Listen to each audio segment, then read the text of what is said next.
ചിന്തയാമി ദേവേശം എന്നുള്ള കൃതി കമ്പോസിംഗ് ഒക്കെ കഴിഞ്ഞു. ഞാനും പ്രകാശുമായിട്ട് അതിനെക്കുറിച്ച് സംസാരിച്ചു. അപ്പം ഞാൻ തന്നെ പാടണം എന്നായിരുന്നു പ്രകാശിൻ്റെ ഒരു റിക്വസ്റ്റ്. നമ്മൾ പാടുന്നത് പൂർണ്ണത്രയീശനെ കുറിച്ചിട്ടാണ്. അപ്പോൾ ഇതൊക്കെയാണ് പ്യുവർ എന്നല്ല ഞാൻ പറയുന്നത്. പക്ഷേ ഇങ്ങനെ ചെയ്യുമ്പോൾ എന്തോ ഒരു തരത്തിൽ ഈ കൃതിക്ക് വേണ്ട ഒരു ഒരു ഒരു മര്യാദ നമ്മൾ കൊടുക്കുകയാണ്. ഇതൊക്കെ നമ്മുടെ തോന്നലാട്ടോ, ഇങ്ങനെയൊന്നും ആവണമെന്നില്ല. പക്ഷേ this is what I felt and Prakash almost shared the same thing.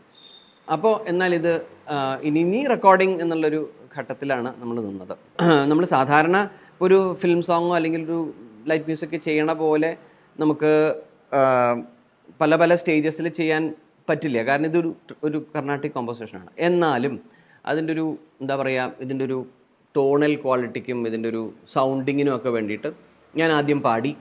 അപ്പോൾ പാടുന്ന സമയത്ത് എൻ്റെ കൂടെ വയലിനും മൃദംഗവും ഘടവും വായിക്കുന്ന ആർട്ടിസ്റ്റൊക്കെ ഉണ്ട്. പക്ഷെ അവരിത് കേട്ടു, അവരിത് ആസ്വദിച്ചു, ഇതിൻ്റെ നുവാൻസസ് അവർക്ക് പിടികിട്ടി. എന്നിട്ട് ഓരോന്നും വെവ്വേറെ തന്നെയാണ് നമ്മളെടുത്തത്. വയലിൻ, മൃദംഗവും ഘടവും ഒരുമിച്ചെടുത്തു. വയലിൻ നമ്മൾ പിന്നീടാണ് എടുത്തത്.